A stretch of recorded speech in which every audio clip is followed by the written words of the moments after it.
প্রিয় ছাত্রছাত্রীরা, Bangla honours semester 6 CC14 থেকে যে সমস্ত প্রশ্নগুলো এই 2025 সালের পরীক্ষায় তোমাদের অবশ্যই করে যেতে হবে, সেই প্রশ্নগুলোর ডালি নিয়ে আজকের এই ভিডিওটা।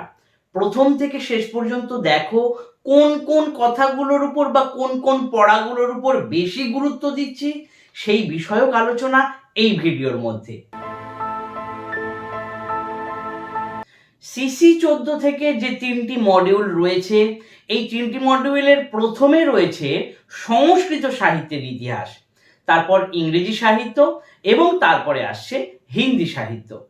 এখানে বলে রাখি, সংস্কৃত সাহিত্যের ইতিহাস থেকে তোমাদের অবশ্যই 3টে প্রশ্ন পড়ে যেতেই হবে। প্রথম প্রশ্ন, নাট্যকার শূদ্রকের কৃতিত্ব আলোচনা করো। নাট্যকার বাণভট্টের কৃতিত্ব আলোচনা করো এবং কাব্য কবিতায় কালিদাস।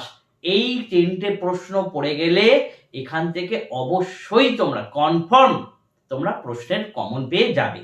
তাহলে এই 3টে বুঝতে পেরেছো।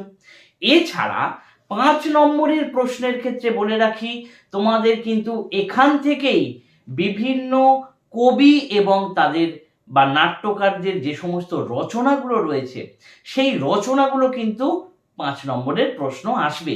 এবারে এতগুলো রচনা রয়েছে, সেখান থেকে সাজেশন করাটাও একটু টাফ, তাই তবুও তোমাদেরকে এই ভিডিওর শেষে একটা ছবি দিয়ে দেবো, সেই ছবিটা তোমরা স্ক্রিনশট নিয়ে নেবে।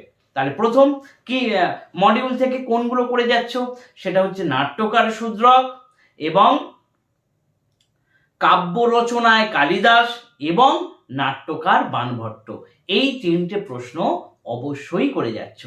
আর 5 নম্বরের যেগুলো, সেগুলো আমি বলেই দিচ্ছি, তোমরা একটু লিখে নাও, তাহলে আর ছবি দিচ্ছি না। দেখো, গীত গোবিন্দ, উত্তর রামচরিত, মালবিকাগ্নিমিত্রম, মেঘদূত, মালতী মাধব। এই প্রশ্নগুলো কিন্তু একটু ভালো করে দেখে যাবে।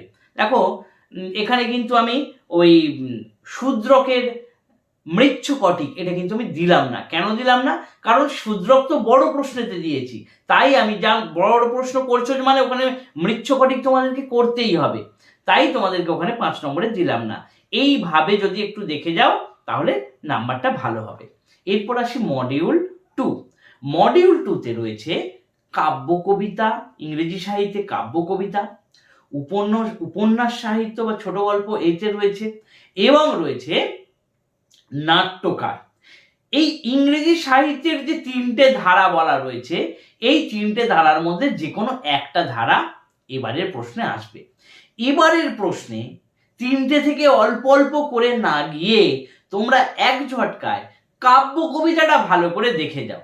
এই কাব্য কবিতা থেকে একটাও ছেড়ে যেও না, কারণ 2024-এর পরীক্ষায় কিন্তু নাট্যকার এসেছে এবং উপন্যাস এসছে, এখানে কিন্তু কাব্য কবিতা আসেনি। তাই কাব্য কবিতা থেকে এবছরের পরীক্ষায় কিন্তু অবশ্যই বড় প্রশ্ন তোমরা পাচ্ছ। দেখো, তাহলে কাব্য কবিতায় ওয়ার্ডসওয়ার্থ, কাব্য কবিতায় জন কিটস, T.S. এলিয়টের কাব্য ভাবনা, P.B. শেলির কবিতা সম্পর্কে আলোচনা করো। এই 4টে করছো।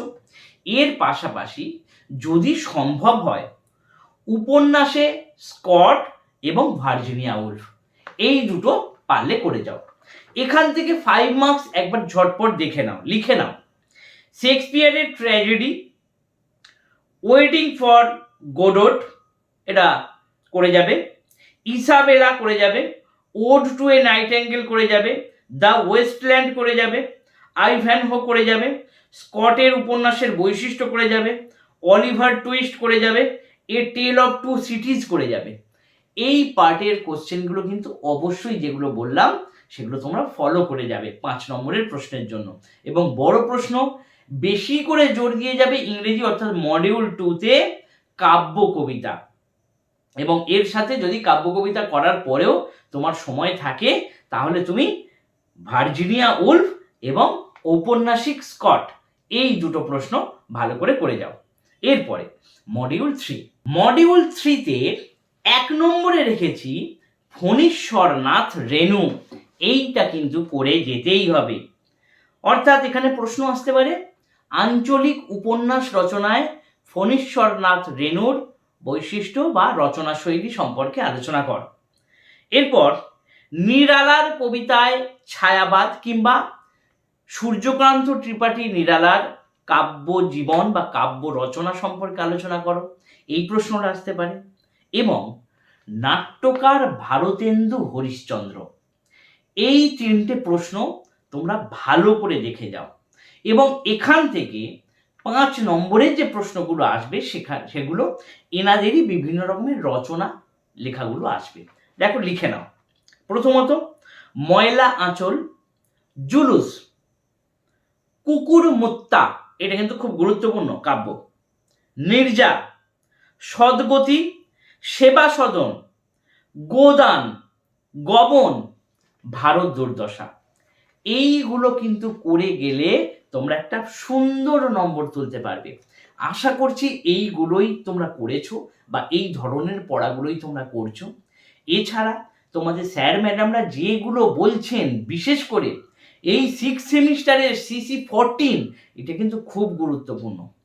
সাপ্লি কিন্তু এই পার্টে আসার সম্ভাবনা প্রচুর, তাই একটু মন দিয়ে পড়ো। আর কে কবে কোন পুরস্কার পেয়েছে, শর্ট কোশ্চেনের কথা বলছি, কে কোন পুরস্কার পেয়েছে, কোন কাব্যের জন্য কে অস্কার পেয়েছে, কাকে কার সঙ্গে, যেমন তোমাকে প্রশ্ন করতেই পারে হিন্দির বঙ্কিমচন্দ্র কাকে বলা হয়, প্রশ্ন আসতেই পারে। স্কটের উপন্যাস বাঙালি কোন ঔপন্যাসিকের সঙ্গে তুলনা করা হয়, এই ধরনের প্রশ্নগুলো কিন্তু একটু মন দিয়ে দেখে যাবে, তবে গিয়ে সিসি 14-এ একেবারে সুন্দর একটা রেজাল্ট করতে পারবে। পরের যে পার্টগুলো রয়েছে সেগুলো আমি খুব শিগগিরই তোমাদেরকে দিয়ে দেব। সিসি 14-এর এই সাজেশনটা একটু যত্ন করে ভালো করে পড়ে যাও। ধন্যবাদ।